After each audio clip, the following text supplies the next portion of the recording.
Harus akurat mencerahkan cerah bangsaku, cerah peradaban. Ya, selamat sore sahabat Arus News. Sore ini kita tetap masih berada di Depok, Jawa Barat. Beberapa bulan yang lalu, tepatnya di tahun 2021, dihebohkan sebuah kejadian yang mayoritas para pemesannya ini adalah berada di wilayah Citayam, tepatnya di sekitar Kampung Kelapa. Nah, kejadian ini para membernya atau pemesannya lebih kenal menyebutnya dengan PO minyak goreng grade A. Namun beberapa bulan ke belakang terjadi kemandekan pemesanan, ada something lah, sehingga ada beberapa yang emosional dan heboh. Nah, di hadapan kita akan kita dapati kesaksian dari koordinator untuk program ini yang kita akan dengarkan kesaksiannya. Halo, Bu. Alhamdulillah baik. Baik, Bu. Sebenarnya kejadiannya seperti apa sih, Bu? Kok sampai seperti ini heboh banget gitu? Ada yang investasi puluhan juta, bahkan ada yang sampai tembus M-an. Boleh cerita sedikit ya, Bu, gambarannya? Awalnya itu memang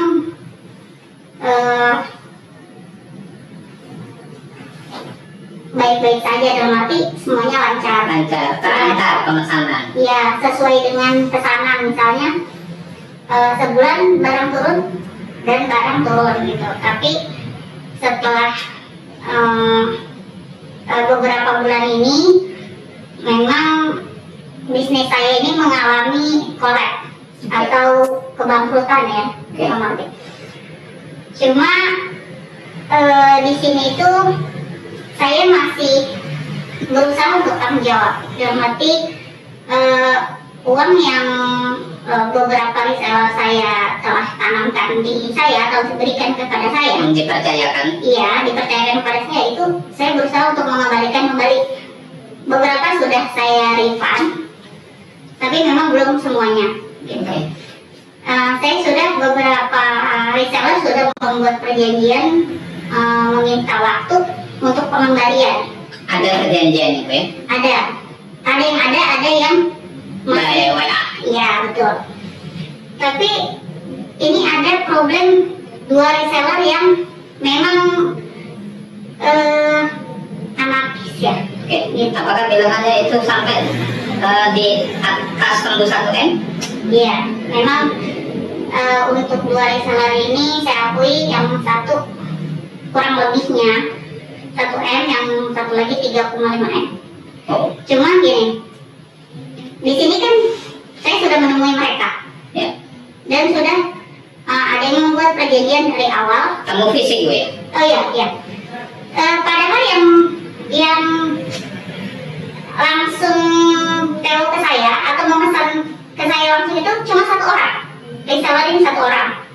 Tapi dia bawa semua, bawa reseller bawahnya dia atau Downliner lah. iya, Sama seperti kita itu. boleh seperti itu. Iya, dia bawa semua. Tapi saya sih tidak, apa ya, nggak apa-apa gitu, ketemu saya langsung. Saya pun akan bertanggung jawab gitu dan membuat perjanjian. Oke.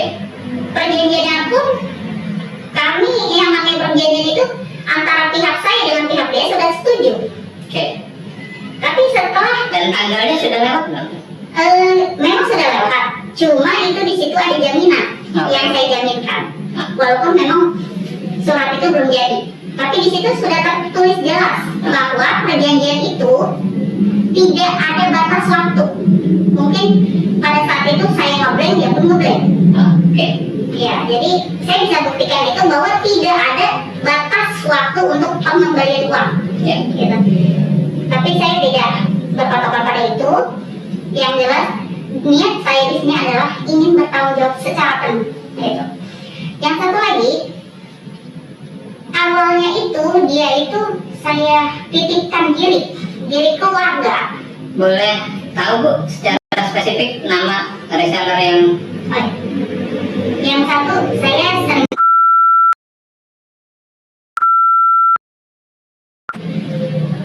ya, kalau yang satu lagi saya titipkan diri itu niatnya awalnya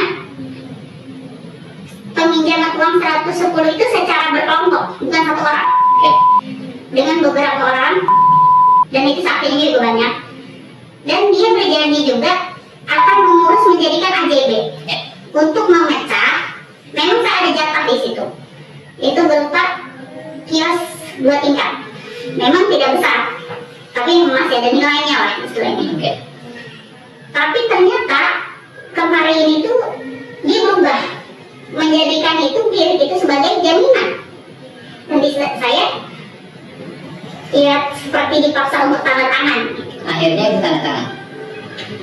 Ya awalnya saya tanda tangan, tapi kan dia tidak terima tuh dengan perjanjian yang saya buat. Akhirnya dia merubah kembali, dan mulai di situ saya tidak mau tanda tangan. Ya kan? Yang ketika perjanjian perubahan. Ya perubahan dia tidak, saya disuruh tanda tangan, saya tidak mau. Saya pun belum menemui beliau karena ancaman-ancaman yang sampai semua supir, orang-orang terdekat saya semuanya dianggap bersalah dan akan dilaporkan. Pokoknya pengancaman sampai datang ke keluarga, bawa banyak orang. Oke. Seperti itu. Oke, yang nggak kalah menariknya Bu, kita sempat dapat bocoran rumah Ibu sempat dijarah Oh iya. atau didatangi dan barang-barang Ibu diambil Ya, secara paksa, betul itu Bu? gini, jadi yang pertama itu ada 3 mesin es batu. Itu memang saya berikan kepada sebagai jaminan. Oke. Ya. Mesin es batu saja. Iya, 3. Tiga mesin. 2 mesin es batu yang nilainya lumayan lah ya. Nah, ternyata dia ngambilnya sama kulkas seperti kulkas lemari 1. Itu dia tidak izin dengan saya. Tidak izin. Yang diizinkan hanya 3 buah mesin es batu. Iya, betul. Boleh sebut Bu nilainya? Kalau saya total itu mesin es batu 3 itu 45 juta untuk 3 mesin es batu. Oke. Kalau ditambah sama kulkas itu bisa sampai 50 lebih lah, 50 juta lah kurang lebihnya. Dan yang tidak izin yang kulkas itu. Ya, tapi saya maklumin karena ya udah nggak apa-apa. Tapi ternyata tidak sampai di situ, gitu. Tidak lama kemudian dia ngambil lagi di kafe tempat saya usaha. Sebentar Bu, Ya. ketika Ibu bicara memaklumi ya udah nggak apa-apa, Ibu bicara nggak ke dia ya udah nggak apa-apa gitu nggak? Enggak. Cukup di dalam hati. Iya betul. Oke. Karena saya juga tahunya kaget pas membantu saya bilang Bu, kulkas juga diambil gitu. Di kafe. Enggak, itu yang di rumah saya. Oh. Kalau di kafe itu dia ngambil banyak dari apa sih? Etalase 2, terus rak besi 2, terus apa lagi ya? Pokoknya ada beberapa barang yang saya sudah catat itu nggak izin. Tapi dia bilang sama karyawan saya sudah konfirmasi sama, tapi sempat di videoin dan saya ada videonya, Oke. saksi-saksi juga ada. Itu jelas bahwa menunjukkan ya saya tidak mengizinkan sama sekali. Oke, baik. Ketika Ibu mengatakan videonya ada dan nanti saat aparat penegak hukum ada buktinya Bu videonya, Ibu berani menunjukkan itu? Siap. Ya siap. Siap. Oke. Artinya dia menjual nama Ibu, bilangnya sudah konfirmasi, tapi ternyata tidak. Tidak sama sekali. Oke. Terus itu tidak sampai di situ Pak, ada lagi. Dia ngambil, pas banget saya ada, tapi kebetulan saya diambil sama reseller lain untuk masuk ke ruangan. Pas saya keluar, dia ngambil showcase. Showcase itu yang tempat minum itu. Nah itu dia ambil 1. Itu pas saya keluar, saya baru tahu bahwa tidak ada. Dan itu pun dia tidak izin. Dia bilang Itu yang namanya siapa Bu? Mama Putri, Mama itu Putri. Mama Putri semua yang melakukan itu. Dan kelompoknya. Baik. Ya, nah yang terakhir belum lama ini, kayaknya bulan Desember ini tanggalnya, saya harus lihat video ya. Itu dia jarah rumah saya sedang usaha di luar, maksudnya mencari solusi.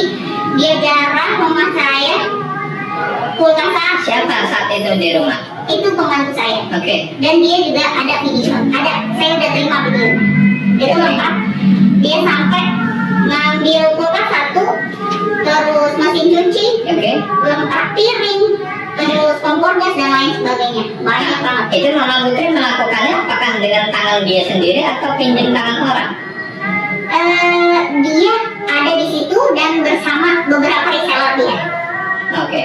Dan gitu. Terus juga padahal saya juga sudah menitipkan apa ya, mobil yang memang tadinya buat kerja, Operasional. iya operasional gitu. Itu sampai saya ya udahlah, nih saya titipin sebagai jaminan gitu. Tapi ternyata dia tidak puas dengan hal itu. Baik. Kalau boleh saya tahu, Mama Putri ini menjadi ikut dalam program Ibu sudah berapa lama? Oh, dia justru orang pertama yang, karena kan dulu ya memang dia orang pertama yang ikut. Dengan investasi 1,5 M itu? Satu berapa? 1 M, kurang lebihnya 1 M. 1 M. Oke. Nah, saat kita dengar dari beberapa suara yang narasumbernya entah tidak ingin disebut, itu Ibu bikin program investasi sekian dapat sekian, ada rewardnya begitu. Oh iya, kalau mau Putri sendiri malah dia tuh ya nggak hanya dia ya, banyak yang lain yang ikut kurang lebihnya 1 sampai 2 tahunan itu dapat motor, dapat logam mulia dari 1 gram sampai 10 gram. Oke. Terus dapat macam-macam kayak kompor gas. Artinya mereka sudah dapat itu, Mama Putri sudah dapat itu. Kalau Putri sama Teh Nurma ini, dia sudah merasakan itu. Sudah merasakan itu. Iya, mendapatkan itu semua. Dan keuntungan mereka pun luar biasa karena memang mereka berani modal banyak. Oke. Artinya selama 2 tahun dia lakukan itu, Ibu tunaikan, barang diantar sebelumnya ya, sebelum terjadi trouble ini ya. Betul. Ya, diantar terus kan? Diantar terus. Diantar terus. Begitu kejadian trouble, apakah bertepatan dengan harga minyak goreng yang melambung saat itu? Iya, saya koleknya itu pas harga minyak itu dari harga awalnya 170-an saya masih bisa dapat di bawah itu, akhirnya naik terus sampai di angka 235 Itu per karton. Oke, kalau boleh kita lihat berarti kronologi Mama Putri, Teh Norma, seperti itu ya. Dia member lama dan sudah mendapatkan hak-haknya. Artinya pesanannya sudah diantar terus dan baru trouble beberapa bulan ini sebenarnya minyak goreng itu terganggu distribusinya. Oke, lalu kira-kira apa kedepannya akan Ibu tempuh? Saya sih sebenarnya saya tidak ingin melakukan apapun ya. Pengennya saya itu semua, kalau para reseller dengar itu, saya pengennya dikasih kesempatan untuk membuat usaha baru atau menjalankan usaha yang lama tapi butuh waktu gitu. Minta kesempatan untuk bisa berusaha untuk mengembalikan itu semua, tapi dengan tidak cara menekan, mengancam, itu aja sih Pak. Saya pengennya seperti itu, cuma ya balik lagi kan ke mereka. Gitu. Oke, terakhir Bu, saya pengen dapat keterangan yang informasinya Ibu sempat nunggu di Polres Depok. Itu betul Ibu lakukan? Iya, saya lakukan itu karena merasa saya kasihan dengan keluarga saya. Karena saya merasa memang saya bersalah, tapi tolong keluarga saya memang tidak tahu apa-apa. Jadi jangan teror keluarga saya, makanya lebih baik ya sudah temui saya di Polres sekalian. Kalau memang istilahnya mereka mau melaporkan saya ya sekalian gitu di Polres. Dan Ibu siap menunjukkan bukti-bukti penjarahan itu? Iya. Yang tidak izin sama Ibu? Iya, semuanya. Baik, terima kasih sahabat Arusnews. Itulah kesaksian dari koordinator PO minyak, dan kita berharap para reseller juga dan kita semua berharap untuk berhati-hati dan jangan pernah mengambil tindakan main hakim sendiri. Ingat, negara Indonesia negara hukum yang semuanya punya unsur hukum sebagai panglimanya. Ada pidana, ada perdata. Biarkan aparat hukum yang akan mengambil keputusan. Terima kasih. Saya Ugiono melaporkan dari Depok, Jawa Barat. Salam harus news, akurat dan mencerahkan.